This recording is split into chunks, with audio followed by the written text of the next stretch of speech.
एहसास हो कि आपकी प्रेजेंस का और एब्सेंस का फर्क तो पड़े समाज को, कि आप अब हो तो पता लगे समाज को आप हो, और जब जाओ तो भी पता लगे समाज को कि आप चले गए। लेकिन हम अक्सर देखते हैं, अभी मैं अक्सर जब जाता हूं, क्योंकि मौत की बात चल रही है यहां पर, तो मैं भी उसी से रिलेटेड बात करूंगा 2 मिनट में। आप भी लोग जाते होंगे, हम देखते हैं समाज की कितनी कड़वी सच्चाई है। एक तरफ चिता जल रही होती है, हम बहुत जल्दी से उसे पहुंचाते हैं, पहले तो शमशान, और आप देखकर आश्चर्यचकित होते हैं, मैं तो सचमुच होता हूं कि इतनी शिद्दत से लोग दफनाने में साथ देते हैं कि जीवन निकल जाता है उस आदमी को, प्रताड़ित होते होते घर से, पड़ोसी से, परिवार से। और उस दिन जिसने कभी शकल नहीं देखी थी उसकी, जिसने कसम खाई थी कि कभी तेरी शकल नहीं देखूंगा, और देखी भी नहीं, उसके सुख में दुख में, लेकिन उस दिन वो भी मिलता है, और दफनाने में शिद्दत से साथ देते हैं। जीवन जीने में साथ देने के लिए कोई तैयार नहीं है। और इधर चिता में आग लगी। पीछे अभी कल मैं गया, हापुड़ में एक डेथ हुई, काफी अच्छे खासे परिवार के, महेश टायर वाले के नाम से फेमस हैं, बड़े बिजनेसमैन हैं। उनका भाई लगभग मुश्किल से 35 से 40 साल का होगा, हार्ट अटैक से डेथ हो गई। 3 बच्चे हैं बहुत छोटे। तो उधर चिता में आग लगी और मेरे पीछे 2-3 लोग परिवार के खड़े थे, तो वो चर्चा कर रहे थे कि जी अंबा होटल है, 5-6 किलो दाल मंगा लेते हैं और 30-40 रोटी मंगा लेते हैं, ये जो रिश्तेदार हैं ये भूखे हैं। अब मुझे अंदर से हंसी भी आती है। हंसी इसलिए आती है कि यार रिश्तेदारों के प्राण निकल जा रहे हैं 1 मिनट में। एक दिन अगर भूखे रह जाएंगे, क्या प्राण निकल जाएंगे? इसी सोच में मृत्यु भोज जैसी क्रूतियों को जन्म दे रखा है। अभी बिनू जी, दूर से आते हैं लोग, भूखे रहेंगे तो भगवान इसलिए बनाया है। क्या एक दिन वो कहीं दूर से सफर करने जाते हैं कि वो इधर उधर अरेंज नहीं करते खाना? क्या आपके पकवान अगर नहीं खिलाओगे उस दिन तो एक दिन में कोई भूखा मर जाएगा। लेकिन उसकी वजह से मृत्यु भोज जैसा है, मैं उसे गिद्ध भोज कहता हूं, उसको जीवित रखा हुआ है। तो सत्य तो यह है कि किसी को आपके होने ना होने से फर्क बहुत कम पड़ता है, लेकिन हम जिस पथ पे हैं, जिस रास्ते पर हैं, जिन महामानवों को हमने अपना सर्वश्रेष्ठ और सब कुछ माना हुआ है, उनका पथ ये कहता है कि आपके होने और ना होने से फर्क पड़ना चाहिए। अगर आप सोसाइटी में हो, समाज में हो, तो पता लगे कि फलाना व्यक्ति समाज को बदलने के लिए, समाज में चेंजेस लाने के लिए, समाज को अपलिफ्ट करने के लिए प्रयास कर रहा है, प्रयासरत है।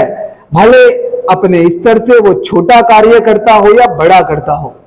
और जिस दिन आप जाएं तो उस दिन भी समाज में एहसास हो कि फलाना व्यक्ति था, उसने जीवन भर प्रयास किया इस समाज को आगे बढ़ाने के लिए, सिर्फ पेट पालू नहीं बना। क्योंकि हम कितना कर लें परिवार के लिए, परिवार आपसे संतुष्ट नहीं हो सकता, कभी नहीं हो सकता। आकांक्षाएं इतनी होती हैं। और बुद्ध तो कहते हैं जहां एक आकांक्षा समाप्त होती है वहां दूसरी का उदय हो जाता है। आप बच्चों के लिए एक घर बना दो तो भी कमी रह जाएगी कि परिवार, पापा ने छोटा घर बनाया था, फलाने का तो बड़ा था। आप एक गाड़ी ले आओ तो भी रह जाएगी कमी। पत्नी के लिए आप कुछ भी कर लो, पत्नी, और पति के लिए कुछ भी कर लो, पति कोई खुश नहीं है। ये बात सत्य है।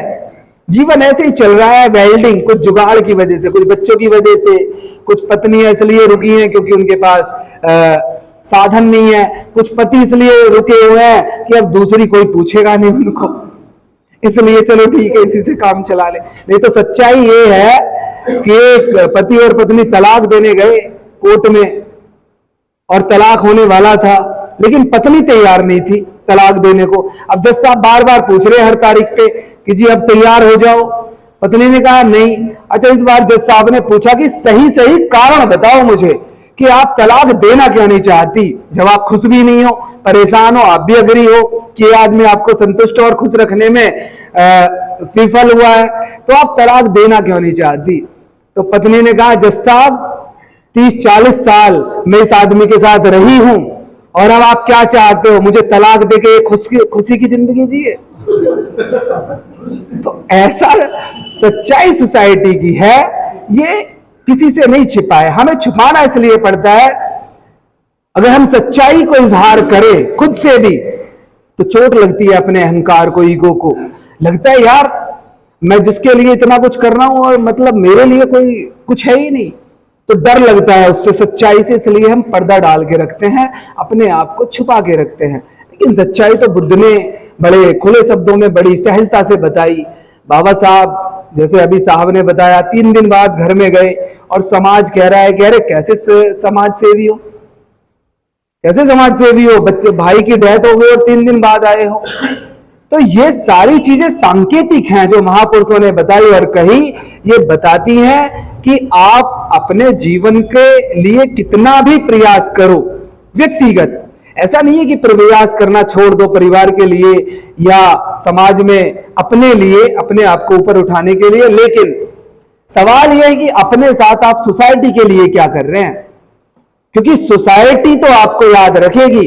घर वाले तो ये भी कहेंगे कि भाई ये तो जिम्मेदारी थी उनकी। जैसे मेरे जैसे बच्चे भी कह देते हैं, मम्मी पापा अगर कभी ज्यादा कहानी सुनाने लगते हैं तो हम भी कह देते हैं भाई जिम्मेदारी थी आपकी, अब हम जिम्मेदारी निभाएंगे जब हमारे बच्चे होंगे।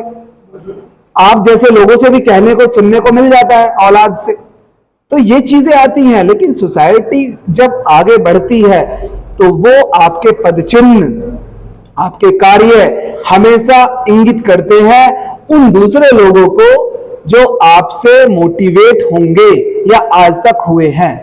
आप जब मीटिंग करते हो, आज प्रधान जी के स्कूल में मैं दूसरी बार आया, बहुत पहले आया था जब मेरा शुरुआत था इस मोमेंट में। मैंने जॉब ज्वाइन की और उसी के साथ मोमेंट भी ज्वाइन किया था।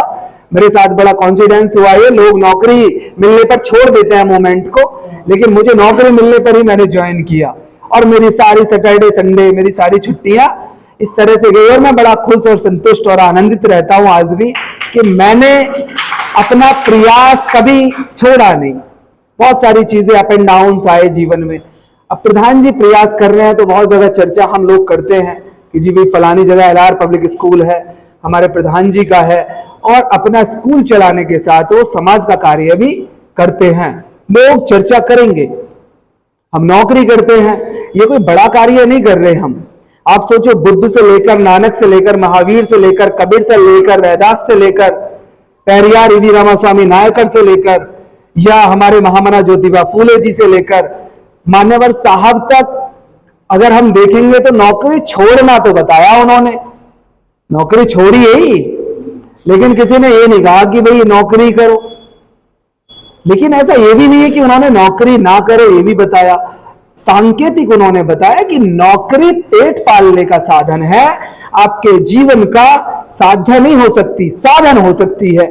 साध्य क्या है कि अपने समाज को आगे बढ़ाने के लिए आप जीवन भर प्रयास करोगे, साध्य वो है। तो अगर करते रहोगे तो लोग आपको याद रखेंगे, किसी के लिए मदद करोगे तो लोग आपको याद रखेंगे, वरना कोई आपको पूछने वाला नहीं है। सब आपके मरने के बाद, अब तो माँ भी, और हम जिस समाज में है ना, माँ की बात बताऊं, हमें जिस साहब की मुझे कहानी याद आ जाती है। सबकी एक लिमिट्स है। एक तरफ आतंकवादी आपके घर में घुस जाए, वो ये कहानी सुनाते थे, मुझे आज भी याद है, बहुत पहले सुनी थी मैंने। और माँ खड़ी है और माँ की कनपटी पे भी बंदूक रख रखी है आतंकवादी ने, बेटे को मार दिया जवान को और कह दिया अगर रोई तो तू भी गई। आप यकीन मानना, मां जब तक नहीं रोएगी जब तक वो आतंकवादी चले नहीं जाएंगे। सामने बेटा पड़ा है, जवान मार दिया उसके सामने, लेकिन कनपटी पे अपनी भी बंदूक है, रोएगी नहीं तब तक। और अब हम इस समाज में तो ज्यादा कोई वैल्यू भी नहीं है, क्योंकि जितना पीड़ित, शोषित और पिछड़ा समाज होता है उसमें ज्यादा जान की, सम्मान की, इन सब चीजों की वैल्यू नहीं होती। आपको ये बात थोड़ी अटपटी लग सकती है। क्यों? हमें वैल्यू कैसे पता चले? अगर हमें वैल्यू होती तो हम शोषित ही ना होते। अगर हमें सम्मान की वैल्यू होती, अगर हमें अपना शोषण होने का डर होता या वैल्यू होती तो हम अपना शोषण नहीं होने देते। तो होता क्या है कि आज डेथ हुई, हमारे यहाँ तो तीजा ही होता है, जो लोग अभी भी करते हैं, और जैसे ही आए शाम को फूक के तो माँ भी चुपचाप रोती रोती पापे खा लेती है चाय से। ये बहुत वो बात बता रहा हूं मैं आपको, मैं बहुत गहराई से ऑब्जर्व करता हूं सोसाइटी को और हर जगह। लेकिन इसका मतलब ये भी नहीं है कि यार रिश्ते नातों से मुंह फिर जाए, लेकिन उसके साथ हम ये कार्य अगर करें वो जिम्मेदारी ठीक है, निभा रहे हैं। एक बार कई बार हमें क्या बोलते हैं, अभिनय करना पड़ता है सोसाइटी के हिसाब से, अभिनय का जीवन जीना पड़ता है, क्योंकि सोसाइटी में सरवाइव करना है, सोसाइटी में रिश्ते नातों को भी बांध के भी रखना है। सोसाइटी ऐसी चलती है, ज्यादा सच्चाई अगर प्रकट कर दोगे तो फिर तो आपको घर छोड़ के राह पे चलना पड़ेगा बुद्ध की, अगर ज्यादा अगर सच्चाई के साथ ही जीना है।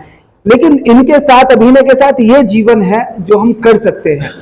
हम इतिहास में अपना नाम दर्ज करा सकते हैं, उन लोगों ने दर्ज करा सकते हैं कि हम भले हमने जीवन जैसा जिया, हम बहुत ज्यादा प्रयास भले नहीं कर पाए सोसाइटी के लिए, लेकिन आज जाते जाते हम अपने जीवन का एक अभिन्न अंग क्या, जो हम तब नहीं कर पाए थे, आज हम वो अंग कौन सा, त्याग का, अपना जीवन त्यागने के बाद अपनी बॉडी, जिसे मिट्टी कहा जाता है, उसे हम एक ऐसी संस्था को, उन लोगों को दान करते हैं जो हमारे उस पर रिसर्च करके शायद जीवन में कुछ बेहतर कर पाएंगे, इस मानवता को, मानव को और लोगों को, समाज को कुछ बेहतर दे पाएंगे रिसर्च करके। तो ये हम कर सकते हैं। तो जब ये पिछली साल भी शायद किया था रमेश जी ने, उस समय मैं ज्यादा इन्वॉल्व नहीं था। इस बार भी मुझे थोड़ा कम टाइम मिल पा रहा है, मैंने माफी भी मांगी उनसे, बट आज मैंने प्रॉमिस किया था कि मैं जरूर आऊंगा, तो मैं आया भी हापुड़ से। ये कार्य हम सब लोग करें, हम सब लोग इसके लिए मोटिवेट हों, क्योंकि ये जो टॉपिक लिखा हुआ है कि हम कैसी मौत चाहते हैं, बड़ा गहरा सोचने वाला टॉपिक है। और महापुरुषों ने हमें जीने से ज्यादा यही सिखाया है कि जब हम अपनी एक गौरवशाली मौत चुनेंगे तो ही हम अपने जीवन में कुछ वो कर पाएंगे जो बाकी लोग, जो लकीर के फकीर हैं, जैसे कबीर साहब कहते हैं कि लीकन लीकन सब चले और लीकन चले सपूत कपूत, लीक से हटकर चले शायर शेर सपूत। तो हम लीक से अगर हटके जीवन जीना चाहते हैं, जो हमारे महामानवों ने, महापुरुषों ने बताया, तो हमें उसके लिए कुछ ऐसे निर्णय लेने पड़ेंगे जिससे समाज में मैसेज जाए। इससे इत्र मैं थोड़ा सा और 2 मिनट और लूंगा कि अभी समाज में जो मूवमेंट की स्थिति है, मैं देखता हूं, आप लोग भी देखते हैं, बहुत उदासीनता आई है। इसका कारण भी क्या है कि हम बहुत जल्दी बहुत सारी अपेक्षाएं लगा लेते हैं कि अब जल्दी से समाज में परिवर्तन आ जाएगा, और जब हमारी आकांक्षाएं, अपेक्षाएं पूरी नहीं होती, वो परिवर्तन नहीं दिखता, वो रेस्पॉन्स हमें सोसाइटी से नहीं दिखता, तो हम निगेटिव हो गए। बहुत सारे लोग मायूस हो गए और कहते हैं यार ये समाज नहीं बदल रहा, बेकार है इसमें एनर्जी लगाना, बेकार है समय फूंकना। और इस तरीके से हमारे बहुत सारे साथी हम देखेंगे शांत पड़े हैं, शांत बैठे हैं, न्यूट्रल हो गए। अब हमें देखना पड़ेगा कि क्या इस सोसाइटी पर, जिस पर हम काम कर रहे हैं, क्या ये चिंतन मनन करने वाली सोसाइटी है, क्या सोच विचार करने वाली है, क्या इसे सम्मान का, सामान का, अपमान का वैल्यू पता है। अभी तो सही मायने में बताऊं, मैं सम्मान और सामान की बात करता हूं कि हम सामान के लिए अभी इकट्ठा हुए हैं, लड़े हैं, सम्मान की तो अभी हमने परवाह भी नहीं की, लेकिन सामान की भी वैल्यू हमें अभी सही मायने में पता नहीं चली। अभी हमें पता नहीं चला कि कार की वैल्यू क्या होती है, अभी हमें सही से पता नहीं चला कि अच्छे मकान की वैल्यू क्या होती है, अभी हमें अच्छे से पता नहीं चला अच्छी बाइक की वैल्यू, अच्छे कपड़ों की वैल्यू क्या होती है। और हम क्या सिखाते हैं उन्हें, सम्मान की वैल्यू। तो सम्मान की वैल्यू इतनी जल्दी सोसाइटी कैसे सीखेगी। हम अपने प्रतिद्वंदियों को देखें, वो भी इसी समाज में काम कर रहे हैं और लगे पड़े रहते हैं। जिन लोगों को बदलते हैं, उन लोगों में से आए दिन, अगर मैं खुल के कहूं, आरएसएस जैसी संस्थाओं की अगर मैं बात करूं, वो जिन लोगों को बताते हैं उन्हें हम कन्वर्ट कर लेते हैं, बस समाप्त है। तो हमें ये सारी चीजें सोचनी पड़ेंगी।